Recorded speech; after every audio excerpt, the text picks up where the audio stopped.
ಅಂತ ಉಲ್ಲೇಖ ಮಾಡಲಾಗಿದೆ ಅರ್ಜಿಯಲ್ಲಿ. ಪ್ರತ್ಯಕ್ಷ ಹಾಗೆ ಪರೋಕ್ಷ, ಒಂದು ಐ ವಿಟ್ನೆಸ್, ಇನ್ನೊಂದು ಪರೋಕ್ಷ, ಇನ್ನೊಂದು ದಾಖಲೆಗಳಿರ್ತವೆ. ಅದನ್ನು ಕೂಡ ರಿಮಾಂಡ್ ಅರ್ಜಿಯಲ್ಲಿ ದಾಖಲಿಸಲಾಗಿದೆ ಅಂತ ಉಲ್ಲೇಖ ಮಾಡಲಾಗಿದೆ. ನೋಡಿ, ಇವೆರಡು ಕೂಡ ಇಲ್ಲಿ ಬಹಳ ಪ್ರಮುಖವಾದಂತಹ ಅಂಶಗಳನ್ನ ಇಟ್ಟು ಪ್ರಬಲವಾದಂತ ವಾದವನ್ನ ಮಂಡಿಸ್ತಾ ಇದ್ದಾರೆ. ನೋಡಿ, ಪಿನ್ ಟು ಪಿನ್ ಇಲ್ಲಿ ಟೋಟಲ್ ಇವರ ವಾದ ಎಲ್ಲವನ್ನ ನೋಡ್ತಾ ಹೋದ್ರೆ ಕೋರ್ಟಿಗೆ ಏನ್ ಬೇಕು? ಕೊನೆಗೆ ಕೋರ್ಟಿಗೆ ಸಾಕ್ಷಿ ಬೇಕು. ಪ್ರತಿಯೊಂದಕ್ಕೂ ಸಾಕ್ಷಿ ಕೊಡ್ಬೇಕಾಗತ್ತೆ. ಯಾರು? SPP ಪ್ರಸನ್ನ ಕುಮಾರ್. IO ಆಫೀಸರ್ಗಳು ಏನ್ ಲೋಪದೋಷ ಮಾಡಿದ್ರು ಎಲ್ಲವನ್ನು ಕೂಡ. ಇನ್ನೊಂದು ಅರ್ಜಿ ಈಗ ಮೊನ್ನೆ ಅಷ್ಟೇ ಮತ್ತೊಂದು ಈ ಚಾರ್ಜ್ ಶೀಟ್ ಅನ್ನ ಸಲ್ಲಿಕೆ ಮಾಡಿದ್ದಾರೆ. 1000 ಪುಟಗಳ ಅನ್ಸುತ್ತೆ ಮೋಸ್ಟ್ಲಿ. ಆ ಚಾರ್ಜ್ ಶೀಟ್ ಅಲ್ಲಿ ಈ 3999 ಪುಟಗಳ ಚಾರ್ಜ್ ಶೀಟ್ ಸಲ್ಲಿಸಿದ್ರಲ್ಲ, ಅದರಲ್ಲಿರುವಂತ ಲೋಪದೋಷಗಳನ್ನ ಮುಚ್ಚಿಡುವಂತ ಒಂದು ಕೆಲಸ ಆಗ್ತಾ ಇದೆ ಈ ಹೊಸ ಚಾರ್ಜ್ ಶೀಟ್ ಅಲ್ಲಿ. ಅದರಲ್ಲಿ ಯಾವ್ದೆಲ್ಲ ಅಂಶಗಳನ್ನು ಬಿಟ್ಟಾಕಿದ್ರಲ್ಲ, ಅದನ್ನೆಲ್ಲ ಈ ಹೊಸ ಚಾರ್ಜ್ ಶೀಟ್ ನಲ್ಲಿ ಸೇರಿಸ್ಕೊಂಡು ಕೋರ್ಟ್ಗೆ ಗಮನಕ್ಕೆ ತರುವಂತ ಕೆಲಸ ಮಾಡಲಾಗ್ತಾ ಇದೆ ಅಂತ ಮತ್ತೊಂದು ಅಂಶವನ್ನು ಇಟ್ಕೊಂಡು ಪ್ರಬಲವಾದವನ್ನ ಮಾಡ್ತಾ ಇದ್ದಾರೆ ಸಿ ವಿ ನಾಗೇಶ್. ಈ ಹಿಂದೆ ಕೂಡ ಸಾಕಷ್ಟು ಆರೋಪಿಗಳ ಪರ ಈ ಒಂದು ವಾದವನ್ನು ಮಾಡಿರುವಂತದ್ದು ನೀವು ಕೂಡ ನೋಡ್ತಾ ಇದ್ದೀರಿ. ಆದ್ರೆ ಕೆಲವೊಂದ್ ಕಡೆ ದರ್ಶನ್ಗೆ ಜಾಮೀನೇ ಸಿಗಲ್ಲ ಎನ್ನುವಂತ ದೊಡ್ಡ ನಿಲುವಿತ. ಆದ್ರೆ ಈ ಮಧ್ಯಂತರ ಜಾಮೀನು ಕೊಡಿಸಲು ಕೂಡ ಯಶಸ್ವಿಯಾಗಿದ್ರು ಸಿ ವಿ ನಾಗೇಶ್. ಅದು 1 ವಾರ ಇಲ್ಲಿ ಅಥವಾ 2 ವಾರ ಇಲ್ಲಿ, 3 ವಾರ ಇಲ್ಲಿ ಅಥವಾ 6 ವಾರ ಇಲ್ಲಿ. ಆದ್ರೆ ಈ ಮಧ್ಯಂತರ ಜಾಮೀನು ಸಿಕ್ತಲ್ಲ ಅಂದ್ರೆ ಎಷ್ಟು ಪ್ರಬಲವಾದಂತ ವಾದವನ್ನ ಮಂಡಿಸಿದ್ದಾರೆ. ಮಧ್ಯಂತರ ಜಾಮೀನು ಸಿಕ್ಕಂತ ಖುಷಿಯಲ್ಲಿ ಒಂದ್ ಕಡೆ ದರ್ಶನ್ ಇರ್ಬೇಕಾದ್ರೆ ಈಗ ರೆಗ್ಯುಲರ್ ಬೇಲ್ ಅದು ಖಾಲಿ ಆಗ್ತಾ ಬಂತು. ಇನ್ನೇನು 2 ವಾರ ಇದೆ. 2 ವಾರ ಆದ್ಮೇಲೆ ಮತ್ತೆ ದರ್ಶನ್ ವಾಪಸ್ ಹೋಗ್ಬೇಕಾಗತ್ತೆ ಬಳ್ಳಾರಿ ಜೈಲ್ಗೆ. ಈ ಟೆನ್ಷನ್ ಕೂಡ ದರ್ಶನ್ ಕಾಡ್ತಾ ಇರುವಂತ ಜೊತೆಗೆ ಈಗ ರೆಗ್ಯುಲರ್ ಬೇಲ್ಗೋಸ್ಕರ ಇಷ್ಟೆಲ್ಲ ವಾದವನ್ನ ಮಂಡಿಸ್ತಾ ಇದ್ದಾರೆ ಸಿ ವಿ ನಾಗೇಶ್ ಅವರು. ಇವತ್ತು 6 ಜನರ ಅರ್ಜಿ ವಿಚಾರಣೆ ನಡೀತಾ ಇರುವಂತದ್ದು ನೀವು ಕೂಡ ಗಮನಿಸ್ತಾ ಇರ್ಬೋದು. ಒಂದ್ ಕಡೆ ಪವಿತ್ರ ಗೌಡ ಇರಬಹುದು, ಅನುಕುಮಾರ್ ಇರಬಹುದು, ಇವರದ್ದೆಲ್ಲ ಕೂಡ ಇವತ್ತು ಅರ್ಜಿ ವಿಚಾರಣೆಯನ್ನ ನಡೆಸಲಾಗ್ತಾ ಇದೆ. ಕಿಡ್ನಾಪ್ ಮಾಡಿದ ಸ್ಥಳ, ಶವ ಬಿಸಾಕಿದ ಸ್ಥಳ ತೋರಿಸ್ತೀನಿ ಅಂತ ಹೇಳಿದ್ದಾನೆ ರವಿಶಂಕರ್. ಈ ಫೋಟೋದಲ್ಲಿ ಜೀನ್ಸ್ ಪ್ಯಾಂಟ್ ಧರಿಸಿದ್ದಾನೆ. ಆದ್ರೆ ಪೊಲೀಸರು ಅವನ ಪ್ಯಾಂಟ್ ಅನ್ನ ಬದಲಿಸಿದ್ದಾರೆ. ನೋಡಿ, ಒಂದೊಂದು ಕೂಡ ಇಲ್ಲಿ ಅಂಶಗಳು ಮೇನ್ ಆಗಿ ಸಾಕ್ಷಿಗೆ ಬೇಕಾಗ್ತಾ ಇರುವಂತದ್ದು. ಪ್ಯಾಂಟ್ ಇರ್ಲಿ ಅಥವಾ ಒಂದು ಬಟನ್ ಇರ್ಲಿ, ಶರ್ಟ್ ಬಟನ್, ಅದೇನಾದ್ರೂ ಕಲರ್ ಚೇಂಜ್ ಆದ್ರೆ, ಇಲ್ಲಿ ಪೊಲೀಸ್ನವರು ಶರ್ಟ್ ತಕೊಂಡು ಬಂದು ಚೇಂಜ್ ಆದ್ರೆ, ಅದರಲ್ಲಿ ಪಾಕೆಟ್ ಇಲ್ಲ ಅಂತಿದ್ರೆ ಪಾಕೆಟ್ ನೆಕ್ಸ್ಟ್ ಇದ್ದಂತೆ ಕಾಣಿಸ್ಕೊಳ್ತಾ ಇದ್ರೆ, ಅದು ಕೂಡ ಇಲ್ಲಿ ಕೇಸೆ ಉಲ್ಟಾ ಪಲ್ಟಾ ಆಗ್ಬಹುದು. ಕೋರ್ಟಿಗೆ ಪ್ರತಿಯೊಂದು ಸಾಕ್ಷಿಯನ್ನ ಇಲ್ಲಿ ಪ್ರಮುಖವಾಗಿ ಪರಿಗಣನೆ ಮಾಡಲಾಗುತ್ತೆ. ಏನಕ್ಕೆ? ಇನ್ ಕೇಸ್ ಏನಾದ್ರೂ ಸಾಕ್ಷಿದಾರ ಉಲ್ಟಾ ಹೊಡೆದ್ಬಿಟ್ರೆ ಅದು ಕೂಡ ಪ್ರಶ್ನೆ ಆಗುತ್ತೆ. ಅಲ್ಲಿ ಯಾಕೆ ಉಲ್ಟಾ ಹೊಡಿಬಾರ್ದು, ಉಲ್ಟಾ ಹೊಡೆದ್ರೆ ಏನಾಗುತ್ತೆ ಅಂತ 164 ಹೇಳಿಕೆಯನ್ನ ದಾಖಲು ಮಾಡ್ಕೊಳ್ತಾರೆ ಜಡ್ಜ್ ಮುಂದೆ. ಬಹಳ ಮೌಲ್ಯಯುತವಾಗಿರುವಂತದ್ದು 161 ಹೇಳಿಕೆ ಅಂತ ಹೇಳಿದ್ರೆ ಏನು, ಹೊಡೆದ್ರು ಬಡಿದ್ರು, ಪೊಲೀಸ್ನವರು ಭಯಪಡಿಸಿದ್ರು, ಕೂತ್ಕೋ ಹೇಳ ಅಂತ ಹೇಳಿದ್ರು, ಇದೆಲ್ಲ ಆಗುತ್ತೆ. ಆದ್ರೆ 164 ಹೇಳಿಕೆ ಹಂಗಲ್ಲ. ಜಡ್ಜ್ ಕೇಳ್ತಾರೆ, ಏನು ಭಯ ಇದೆಯಾ ನಿಮ್ಗೆ? ಪೊಲೀಸ್ನವ್ರು ಭಯ ಇದೆಯಾ? ಹೆದರ್ಸಿದ್ರಾ, ಹೊಡೆದ್ರಾ, ಬಡದ್ರಾ, ಏನ್ ವಿಚಾರ ಹೇಳಂದ್ರೆ ಕ್ಲಿಯರ್ ಆಗಿ ಹೇಳ್ತಾ ಹೋಗ್ತಾರೆ 164 ಹೇಳಿಕೆ. ಅದನ್ನ ಬದಲಾಯಿಸುವಂತ ಚಾನ್ಸಸ್ ಇರಲ್ಲ. ಬದಲಾಯಿಸಿದ್ರು ಕೂಡ ಜಡ್ಜ್ ಮುಂಭಾಗದಲ್ಲಿ ಹೇಳಿರುವಂತ ದಾಖಲೆ ಅದು ಕೂಡ ಇಲ್ಲಿ ಪಾಯಿಂಟ್ ಔಟ್ ಮಾಡ್ತಾ ಇದ್ರು. ಅಲ್ಲೂ ಕೂಡ ಒಂದಿಷ್ಟು ಲೋಪದೋಷ ಆಗಿದೆ ಅಂತ ಸಿ ವಿ ನಾಗೇಶ್ ಅವರ ಪ್ರಶ್ನೆ. ಈಗ ನೋಡಿ, ಇವತ್ತು 6 ಜನರ ಭವಿಷ್ಯ ಏನ್ ಆಗುತ್ತೆ? ಬೇಲ್ ಭವಿಷ್ಯ ಜೈಲೇ ಆಗತ್ತಾ ಅಥವಾ ಮತ್ತೆ ಬೇಲ್ ಆಗತ್ತಾ ಅಥವಾ ಮತ್ತೆ ಈ ಜಾಮೀನು ಅರ್ಜಿ ವಿಚಾರಣೆ ಮುಂದೂಡಿಕೆ ಆಗತ್ತಾ ಎನ್ನುವಂತ ಪ್ರಶ್ನೆ ಕೂಡ ಇಲ್ಲಿ ಉದ್ಭವ ಆಗ್ತಾ ಇದೆ. ಸಾಕಷ್ಟು ಪ್ರಶ್ನೆಗಳನ್ನ ಕೇಳ್ತಾ ಇದ್ದಾರೆ ಸಿ ವಿ ನಾಗೇಶ್ ಅವರು. ಪ್ರತಿಯೊಂದು ಪ್ರಶ್ನೆ ಕೂಡ ಪಿನ್ ಪಾಯಿಂಟ್ ಆಗಿ ಕೇಳ್ತಾ ಇದ್ದಾರೆ, ಪಾಯಿಂಟ್ ಟು ಪಾಯಿಂಟ್ ಎಕ್ಸ್ಪ್ಲೈನ್ ಮಾಡ್ಕೊಂಡು ಕೇಳ್ತಾ ಇದ್ದಾರೆ. ಆತ ಅಲ್ಲಿ ಇಲ್ಲಿಲ್ಲ, ಸ್ಪಾಟ್ ಅಲ್ಲಿ ದರ್ಶನ್ ಇರಲಿಲ್ಲ, ಈತನ್ ಸೇರಿಸಲಾಗಿದೆ. 2 ಸಾಕ್ಷಿಗಳು ಹೇಳ್ತಾ ಇದ್ದಾರೆ 164 ಹೇಳಿಕೆಯಲ್ಲಿ. ಆ ಸಂದರ್ಭದಲ್ಲಿ ಸಾಕ್ಷಿ ಹೇಳ್ತಾ ಇರುವಂತ ಸಂದರ್ಭದಲ್ಲಿ ಅಲ್ಲಿ ದರ್ಶನ್ ಇಲ್ವೇ ಇಲ್ಲ. ಸಾಕ್ಷಿ ಹೇಳ್ತಾರೆ, ಅವ್ರು ಹೇಳ್ತಾ ಇರುವಂತ ಸಂದರ್ಭದಲ್ಲಿ ದರ್ಶನ್ ಇಲ್ವೇ ಇಲ್ಲ ಅಂತ ಹೇಳ್ತಿದ್ರು. ಆದ್ರೆ ಪೊಲೀಸರು ಯಾಕೆ ದರ್ಶನ್ ಸೇರಿಸಿದ್ರು ಆ ಸ್ಪಾಟ್ ಅಲ್ಲಿ ಇದೆಯಾ ಅಂತ ಈ ಎಲ್ಲ ಪ್ರಶ್ನೆಗಳನ್ನು ಕೂಡ ಈಗ ಸಿ ವಿ ನಾಗೇಶ್ ಅವರು ಕೋರ್ಟ್ ಗಮನಕ್ಕೆ ತರುವಂತ ಪ್ರಯತ್ನವನ್ನ ಮಾಡ್ತಾ ಇದ್ದಾರೆ.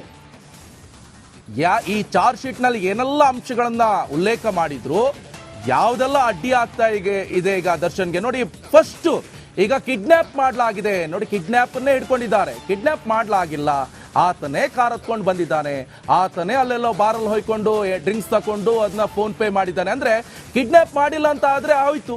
ಕಿಡ್ನಾಪ್ ವಿಚಾರಕ್ಕೆ ಜಾಮೀನು ಅದ್ರ ಬಗ್ಗೆ ವಾದ ಮಾಡುವ ಅವಶ್ಯಕತೆ ಇಲ್ಲ. ಇನ್ ಕೇಸ್ ಕಿಡ್ನಾಪ್ ಮಾಡಿಲ್ಲ, ಇದರಲ್ಲಿ ರೇಣುಕಾ ಸ್ವಾಮಿನೇ ಬಂದಿದ್ದು, ಕಿಡ್ನಾಪ್ ಮಾಡಿಲ್ಲ ಈ ಗ್ಯಾಂಗ್ ಅಂತ ಹೇಳಿದ್ರೆ ಅದ್ರ ಬಗ್ಗೆ ವಾದ ಮಾಡುವಂತ ಅವಶ್ಯಕತೆ ಇರೋದಿಲ್ಲ. ನೆಕ್ಸ್ಟ್ ಮೂಮೆಂಟ್ ಅದಕ್ಕೆ ಜಾಮೀನು ಆಟೋಮೆಟಿಕಲಿ ಆಗ್ಬಿಡುತ್ತೆ. ಅದ್ರ ಬಗ್ಗೆನೂ ಕೂಡ ವಾದವನ್ನ ಮಂಡಿಸ್ತಾ ಇದ್ದಾರೆ. ಒಂದೊಂದು ಕೇಸ್ ಟು ಕೇಸ್ ಅಂದ್ರೆ ಈಗ ಕಿಡ್ನಾಪ್ ಇರ್ಬೋದು, ಕೊಲೆ ಮಾಡಿರುವಂತದ್ದು ಇರ್ಬೋದು, ಅಥವಾ ಸಾಕ್ಷಿ ನಾಶ, ಇದಕ್ಕೆಲ್ಲ ಒಂದೊಂದೇ ಸೆಕ್ಷನ್ಗಳಿರುತ್ತೆ. ಆ ಸೆಕ್ಷನ್ ಅಡಿಯಲ್ಲಿ ಕೇಸನ್ನು ದಾಖಲು ಮಾಡ್ಕೊಂಡಿರ್ತಾರೆ. ಈಗ ಕೊಲೆ ಮಾಡೋದಕ್ಕೆ ಒಂದು ಕೇಸು ಸೆಕ್ಷನ್ 302 ಇರ್ಬೋದು, ಮಗದೊಂದು. ಆಮೇಲೆ ಕಿಡ್ನ್ಯಾಪ್ ಮಾಡೋದಕ್ಕೆ ಒಂದು ಸೆಕ್ಷನ್ ಇರುತ್ತೆ. ಆಮೇಲೆ ಸಾಕ್ಷಿ ನಾಶಕ್ಕೆ ಒಂದು ಸೆಕ್ಷನ್ ಇರುತ್ತೆ. ಆ ಸೀನ್ ಬೈ ಸೀನ್ ಇಲ್ಲಿ ಅಂದ್ರೆ ಈ ಸೀನ್ ಬೈ ಸೀನ್ ಇಲ್ಲಿ ವಿಚಾರಣೆಯನ್ನ ನಡೆಸಲಾಗ್ತಾ ಇರುತ್ತೆ. ಅದ್ರ ಪರವಾಗಿ ಒಂದು ವಾದವನ್ನ ಮಂಡಿಸ್ತಾ ಬರ್ತಾ ಇರ್ತಾರೆ. ಅದರಲ್ಲಿ ಏನ್ ಕೇಸ್ ಏನಾದ್ರು ಕಿಡ್ನಾಪ್ ಮಾಡಿಲ್ಲ ಅಂತ ಆದ್ರೆ ಹೋಯ್ತದು, ಆ ಸೆಕ್ಷನ್ ಬಿದ್ದೋಗ್ಬಿಡುತ್ತೆ. ಇನ್ನೊಂದು ಅಪ್ಡೇಟ್ಸ್ ಲಭ್ಯವಾಗ್ತಾ ಇದೆ.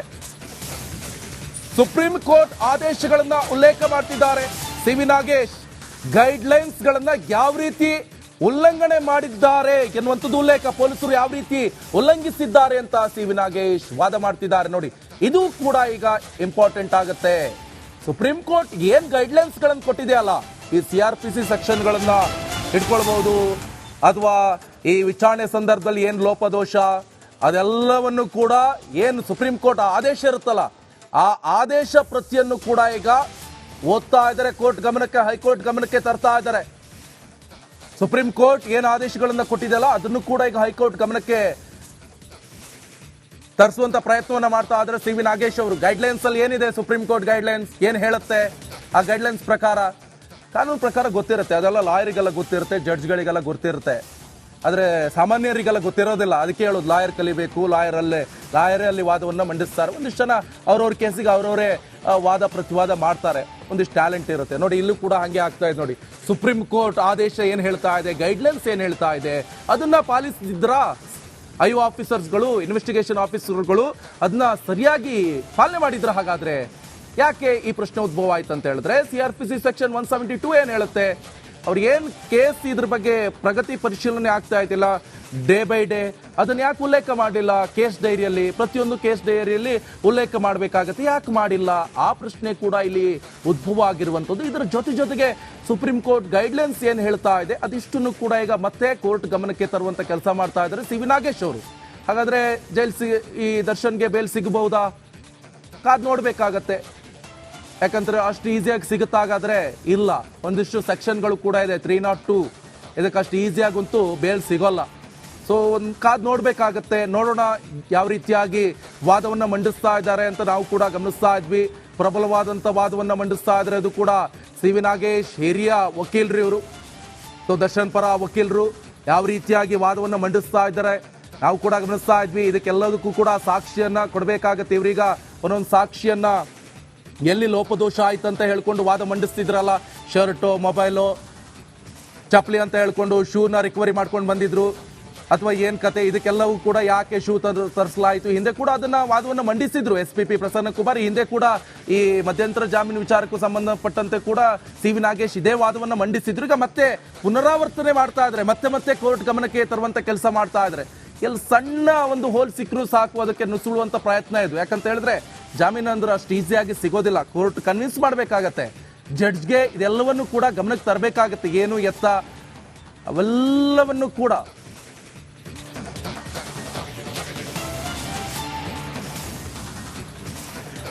ಇನ್ನೊಂದು ಅಪ್ಡೇಟ್ಸ್ ಲಭ್ಯವಾಗ್ತಾ ಇರುವಂತದ್ದು, ಸಿ.ವಿ. ನಾಗೇಶ್ ಅವರ ವಾದ ಈಗ ಸದ್ಯಕ್ಕೆ ಮುಕ್ತಾಯ ಆಗಿದೆ ಎನ್ನುವಂತ ಡೀಟೇಲ್ಸ್ ಲಭ್ಯವಾಗ್ತಾ ಇದೆ. ನೋಡಿ, ಸಿ.ವಿ. ನಾಗೇಶ್ ಅವರ ವಾದ ಇಲ್ಲಿಗೆ ಈಗ ಮುಕ್ತಾಯ ಆಗಿದೆ.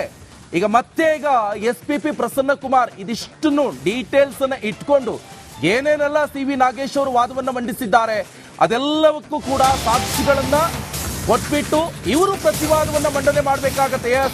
ಸಿ.ವಿ. ನಾಗೇಶ್ ವಾದ ಮುಕ್ತಾಯ ಆಗಿದೆ. ದರ್ಶನ್ ಪರ ವಕೀಲ, ಹಿರಿಯ ವಕೀಲರಾದಂತಹ ಸಿ.ವಿ. ನಾಗೇಶ್ ವಾದವನ್ನ ಮಂಡಿಸ್ತಾ ಇದ್ರು. ದರ್ಶನ್ಗೆ ರೆಗ್ಯುಲರ್ ಬೇಲ್ ಕೊಡಬೇಕು, ಹಾಗೆ ದರ್ಶನ್ ಸಂಗಡಿಗರು ಉಳಿದಂತ 6 ಜನ ಇವತ್ತು ಬೇಲರ್ಜಿ ವಿಚಾರಣೆ ನಡೀತಾ ಇರುವಂತದ್ದು. ಈಗ ದರ್ಶನ್ ಪರವಾಗಿ ಏನ್ ಸಿ.ವಿ. ನಾಗೇಶ್ ವಾದವನ್ನ ಮಂಡಿಸ್ತಾ ಇದ್ರಲ್ಲ, ಆ ವಾದ ಈಗ ಮುಕ್ತಾಯ ಆಗಿದೆ.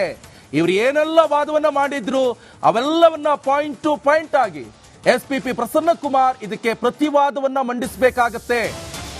ಯಾಕೆ ಚಪ್ಪಲಿ, ಯಾಕೆ ಶೂ, ಪುನೀತ್ ಏನ್ ಹೇಳಿಕೆ ಕೊಟ್ಟಿದ್ದಾರೆ, ಕೇಸ್ ಡೈರಿಯಲ್ಲಿ ಯಾಕೆ ಉಲ್ಲೇಖ ಮಾಡಿಲ್ಲ, ಅದಕ್ಕೆ ಕಾರಣಗಳನ್ನ ಕೊಡಬೇಕಾಗತ್ತೆ. ಸುಪ್ರೀಂ ಕೋರ್ಟ್ ಗೈಡ್ಲೈನ್ಸ್ ಏನ್ ಹೇಳಿದೆ ಅವೆಲ್ಲವನ್ನು ಕೂಡ ಉಲ್ಲೇಖ ಮಾಡಬೇಕಾಗತ್ತೆ.